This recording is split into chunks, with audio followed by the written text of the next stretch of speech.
The scorching Manila sun beat down on the busy streets as Manny Pacquiao drove through the city. The years had been generous to the boxing champion, now a respected politician and philanthropic figure in the Philippines. That afternoon, he had finished a long meeting in the Senate and was heading home, where his family awaited him for a special dinner. Manila had always been a city of contrasts, with its modern skyscrapers and areas of extreme poverty coexisting side by side, something that always deeply touched the heart of the former boxer who grew up in poverty. The rain began to fall gently, turning the streets into wet mirrors reflecting the city lights. Manny slowed down as he approached a red light in the Quiapo district, one of the oldest in the Philippine capital. His eyes wandered over the familiar scenery, watching street vendors rushing to protect their merchandise from the rain and hurried pedestrians seeking shelter. That's when his gaze caught a solitary figure huddled under a small piece of cardboard, trying uselessly to protect himself from the rain that was now falling more intensely. Something about that silhouette awakened a distant memory in Manny. The man was thin, almost unrecognizable, but there was something about his profile that seemed strangely familiar. The traffic light turned green, but Manny remained motionless, ignoring the impatient honking behind him. The figure raised his face for a brief moment, and that's when recognition hit Manny like a punch to the stomach. It was Ramon Valdez, his former ring rival, the man with whom he had fought one of the most memorable fights of his career more than 15 years ago. Memories flooded Manny's mind like a tsunami. The camera flashes, the deafening roar of the crowd, the metallic taste of blood, and the determination in Ramon's eyes during that historic fight that helped catapult Manny to international stardom. After that defeat, Ramon had achieved some success, but never reached the fame and fortune of Pacquiao. Rumors about problems with alcohol, gambling, and poor financial decisions had circulated over the years, but Manny never imagined that his former adversary could have fallen so low. Completely ignoring the traffic around him, Manny parked his car in the first available spot and stepped out into the rain without bothering to grab an umbrella. Water ran down his face as he walked determinedly toward the solitary figure, who was now shrinking even further under the soaked cardboard. The contrast couldn't be more striking. The man who had once been a proud ring warrior, feared for his powerful blows and legendary resilience, was now nothing more than a fragile shadow, defeated not by another fighter, but by the harsh circumstances of life. Ramon didn't immediately notice Manny's approach, too busy trying to keep dry with his few belongings. His hair, once black and shiny, was now gray and tangled, stuck to his face by the relentless rain. His hands, which had once delivered blows capable of knocking out opponents, now trembled slightly as they tried to hold the piece of cardboard that was disintegrating with moisture. The scars on his face told stories of past battles, but the new furrows formed by age and suffering spoke of much harder fights outside the ring. Ramon's first reaction upon seeing Manny was one of profound shame, trying to hide his face and move. Wait! His eyes, once full of fire and determination, now reflected only defeat and humiliation. The contrast between the two men couldn't be more evident. Manny, impeccably dressed despite the rain, represented everything Ramon could have. Been all the dreams that never came true, all the opportunities lost. The proximity of his former rival only amplified the awareness of his own fall. Manny felt a lump in his throat when he realized that Ramon was trying to escape his gaze. There was no triumph or superiority in his heart, only a deep sadness at seeing the state of a man he had always respected as a fighter. Gently, he crouched beside Ramon, ignoring the mud that stained his expensive suit. The rain continued to fall mercilessly, creating a curtain of water around the two ex-rivals, as if the outside world had momentarily disappeared, leaving only two warriors who had once given their all in the ring. People passed by hurriedly, some casting curious glances at the unusual scene. A clearly wealthy man kneeling in the mud beside a homeless person. No one recognized the two ex-fighters in that vulnerable moment, and perhaps it was better that way. Ramon finally looked into Manny's eyes, and in that brief moment of connection, words were unnecessary. The initial shame gave way to a silent acceptance, a mutual recognition that they were both just men, regardless of where life had taken them. With gentleness, Manny extended his hand to his former rival, a simple gesture, but loaded with meaning. It wasn't just a hand extended to help someone stand up, but a symbol of respect between warriors, a bridge over the abyss that life had created between them. After a moment of hesitation, Ramon accepted the outstretched hand, his pride giving way to the human need for connection. His fingers, now wrinkled and weak, gripped the strong and firm hand that had once caused him so much pain in the ring, but now offered something far more valuable than any champion's belt. It offered dignity. The journey to Manny's house was silent, with Ramon hunched in the passenger seat, looking displaced and uncomfortable with his wet belongings wrapped in a small package beside him. The air conditioning in the luxury car blew softly, creating a surreal contrast with the street life that Ramon had experienced in recent years. Through the window, Manila's lights shone like earthly stars, reflecting in the puddles left by the rain that was now gradually diminishing, as if even the heavens respected the moment of reconciliation between the two former adversaries. Pacquiao's mansion on the outskirts of Manila was a testament to his success, but without the ostentation that many would expect from a celebrity of his caliber. The well-maintained gardens and elegant architecture reflected the refined taste and humility that had always characterized the champion, even after achieving fortunes and international fame. Ramon observed everything with wide eyes, remembering how he himself had dreamed of such a life when he was at the peak of his career.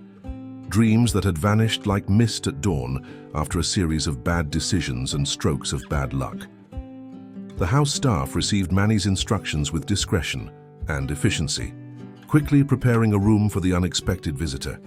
Jinky, Manny's wife, demonstrated the same compassion that had always characterized her philanthropic actions, providing clean clothes and a hot meal for Ramon without asking questions or showing judgment. The couple's children watched curiously, from a distance, sensing that something important was happening, even without fully understanding the history between their father and the disheveled stranger he had brought home.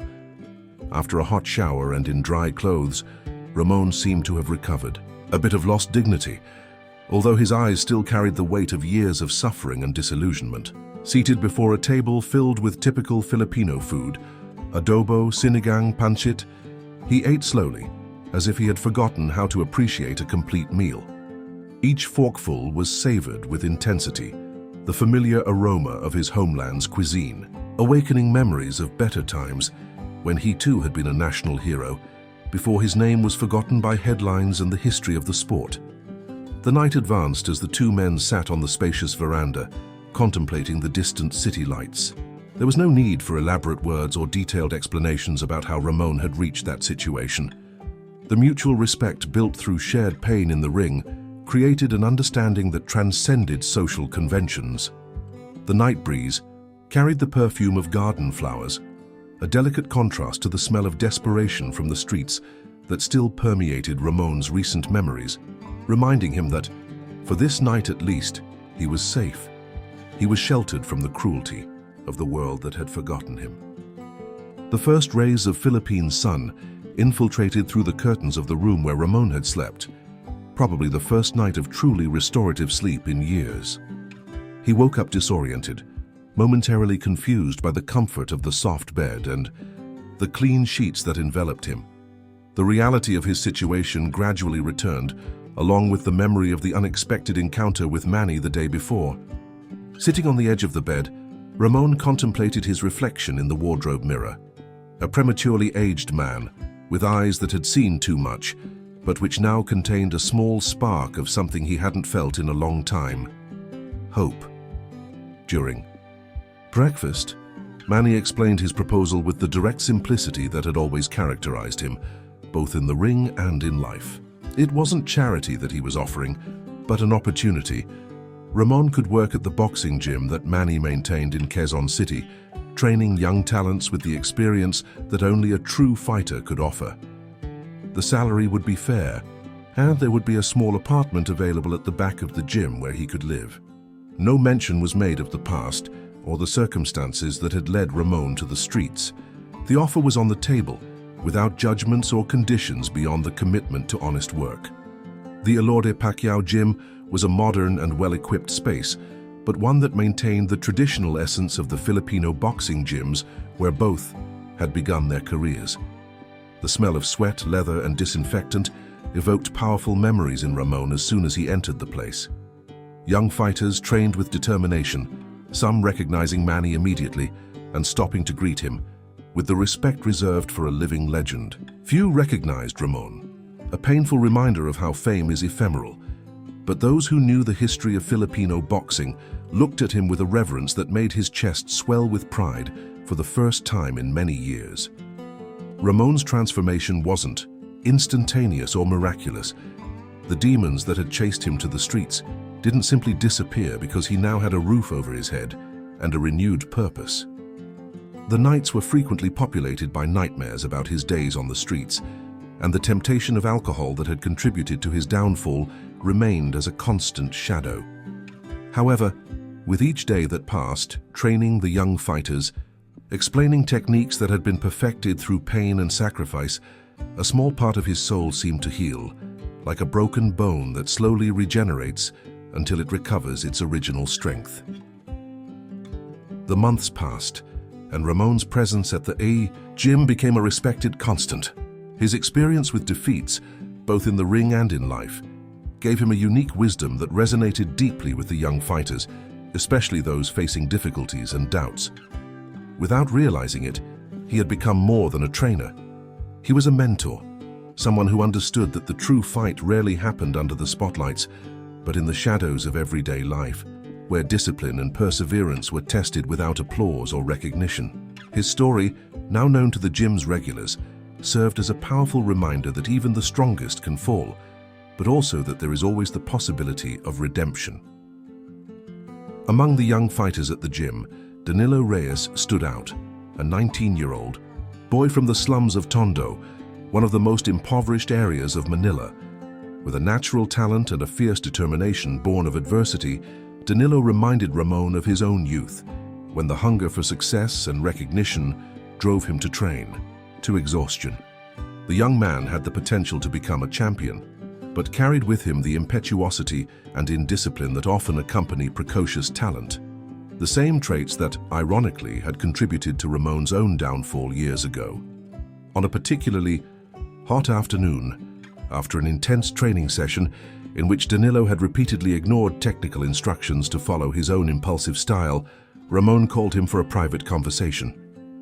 Instead of scolding him harshly as the young man expected, the ex-fighter simply removed his shirt, revealing not only the scars of countless battles in the ring, but also the deeper marks left by years of life on the streets, scars from desperate fights, marks of exposure to the elements, and the body debilitated by malnutrition and disease.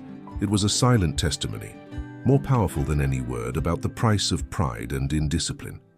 The lesson had a profound effect on Danilo, who from that day on began to listen to Ramon's advice with new reverence. The relationship between the fallen veteran and the promising young man strengthened, transcending the professional realm to become almost familial.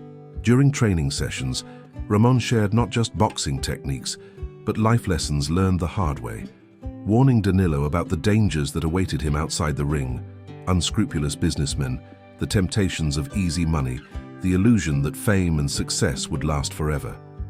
They were pieces of advice born from bitter experience, offered with the hope that the young man would not repeat his mistakes. Manny observed this unlikely partnership from a distance, intervening only occasionally with technical suggestions or words of encouragement. His schedule as a politician and businessman rarely allowed for prolonged visits to the gym, but he made a point of following the progress of his protégés, especially Ramon. During one of these visits, Manny announced that he was organizing a regional tournament for young talents, with international scouts present and coverage from the national media. A golden opportunity for fighters like Danilo to show their worth and perhaps start a successful professional career. The news of the tournament sent waves of excitement throughout the gym, with the young fighters intensifying their training in the hope of impressing the scouts. For Ramon, it represented something equally significant, albeit of a different nature: the chance to prove his worth as a trainer, to show that he still had something valuable to offer to the world of boxing, even if outside the ring.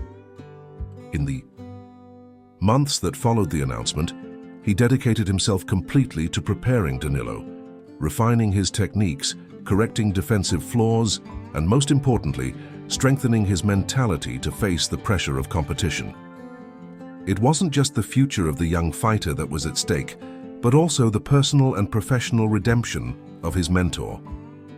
The day of the tournament dawned with Manila's sky painted in shades of orange and pink, a spectacle that Ramon calmly observed from the window of his modest apartment as he mentally prepared for what lay ahead. The Rizal Sports Center, the stage for so many historic Philippine boxing battles, including some of his own past fights, would be the setting where Danilo would face his first big test. Ramon's hands, once precise instruments of combat, now trembled slightly as he meticulously arranged the young fighter's equipment.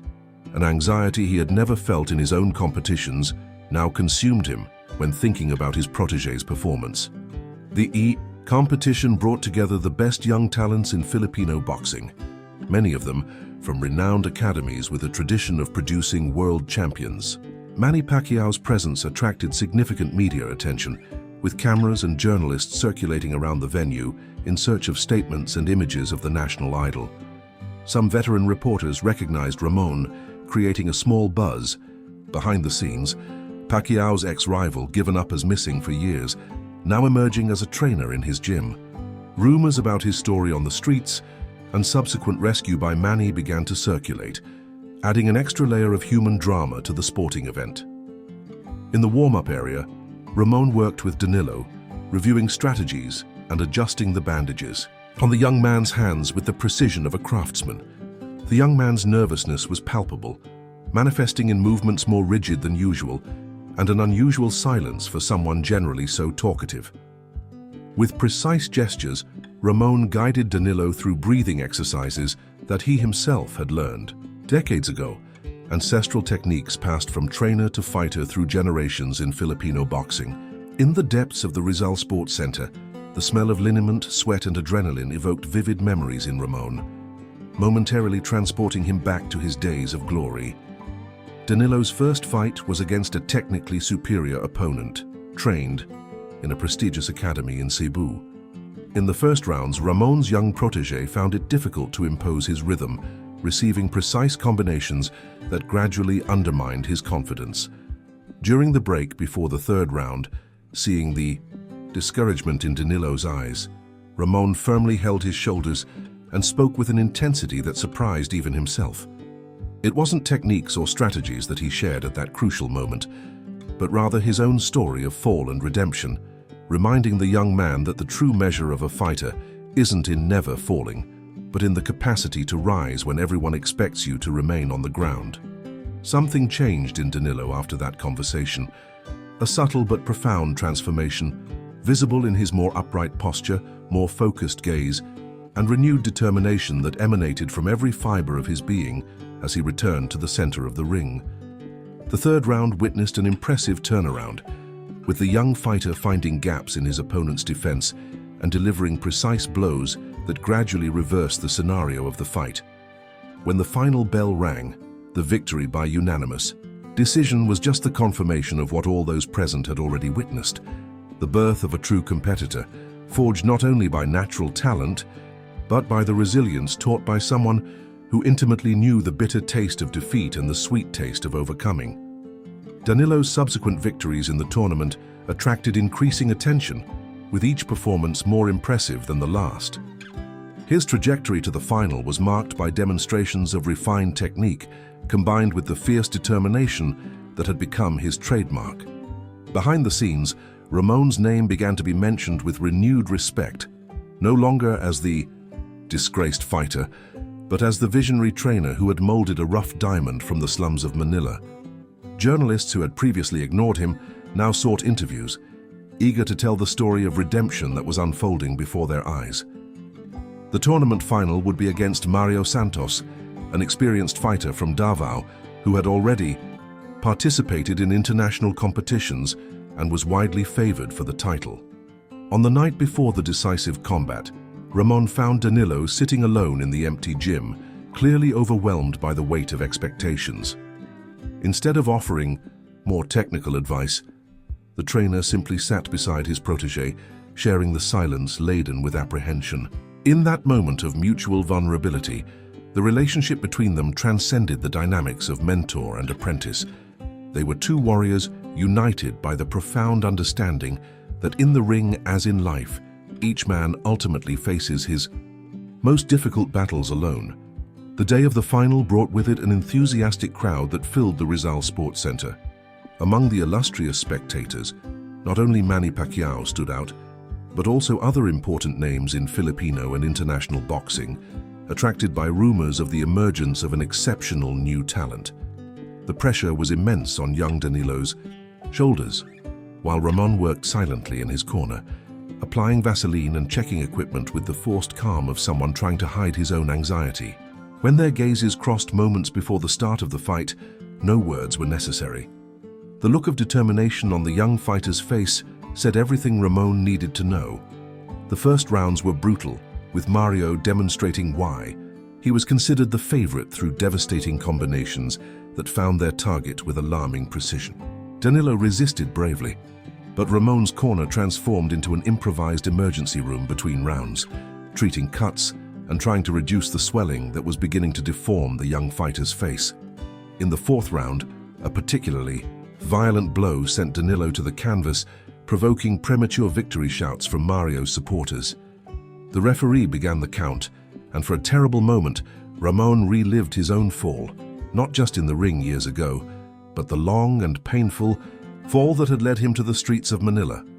When the count reached 8, Danilo rose staggering, determined to continue. The round ended with the young fighter just surviving, backing up and clinching to gain time. In the corner, Ramon worked frantically to reduce the damage, knowing that the fight was close to being stopped for medical reasons. It was then that he noticed something in Danilo's gaze, not despair or fear, but a strange calm, almost transcendental. "I know what to do now," were the young man's only words before rising for the fifth round, leaving Ramon momentarily perplexed. What followed was an extraordinary demonstration of adaptation and ring intelligence. Danilo completely altered his approach, using lateral movement and precise counterattacks that gradually destabilized his more experienced opponent. The turnaround that unfolded in the following rounds left the crowd in ecstasy, culminating in a split-decision victory that few would have predicted after the initial rounds. Danilo's victory in the regional tournament opened doors that previously seemed unreachable for the young man from the slums of Tondo. Offers from businessmen, invitations for international training, and media attention followed in a whirlwind that could easily disorient someone with so little experience in the world of professional boxing. For Ramon, his pupil's success represented a profound validation of his own journey, proof that even in the darkest moments of his life, he had acquired valuable knowledge that could now benefit the next generation of Filipino fighters. His own story was beginning to be rewritten, no longer defined only by his fall, but also by his ability to lift others. Weeks after the tournament, during a quiet afternoon at the gym, Manny Pacquiao unexpectedly appeared for a visit. After observing some of the young men training, he invited Ramon for a private conversation in his office. There, the champion revealed his plans to expand the gym's training program, creating a special division focused on talents from the most impoverished areas of the Philippines. Young people who, like Danilo, possessed exceptional potential but lacked opportunities. The proposal that followed caught Ramon completely by surprise. Manny wanted him to take leadership of this new program, becoming not just a trainer, but a technical director responsible for developing other trainers and establishing training methodologies. The inauguration ceremony for the new program was a modest event, without the pomp that normally accompanied initiatives associated with Pacquiao's name. In a symbolic gesture, Manny handed Ramon a key. Not just the key to the new training space, but a symbol of the trust placed in someone many had discarded as irrecoverable. Journalists present captured the moment when the two ex-rivals, now united by a common purpose, shook hands under applause from the young fighters and their families. No elaborate speech was necessary. Ramon's trajectory from the streets of Manila back to the world of boxing spoke for itself. A story of redemption, more powerful than any word. In the months that followed, the program flourished under Ramon's dedicated leadership. Danilo, now at the promising start of his professional career, frequently returned to train with the newcomers, sharing his own journey as inspiration. The modest apartment at the back of the gym continued to be Ramon's home, who refused offers of more luxurious accommodations, preferring to remain close to the young fighters who now constituted his chosen family. On the simple walls of that apartment, a single framed photograph stood out, not an image of his days of glory in the ring, but the photo taken on the day of the tournament, showing Ramon and Danilo embracing after the victory, their exhausted faces but radiant with the joy of shared triumph.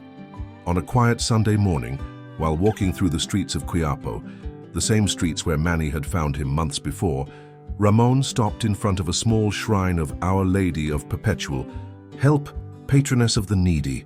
The ex-fighter wasn't particularly religious, but something impelled him to enter and light a candle. Reflecting on the extraordinary turnaround in his life, Ramon understood that his fall, as painful as it had been, had become an essential part of his ability to help others. The scars he carried, both physical and emotional, were no longer sources of shame, but testimonies to a universal truth that he now shared with his young pupils, that the measure of a true champion isn't in never falling, but in the courage to rise once more than the number of falls, and in the wisdom to extend a hand to those who are still struggling to stand. If you like this story, leave a like and subscribe to our channel so you don't miss the next stories.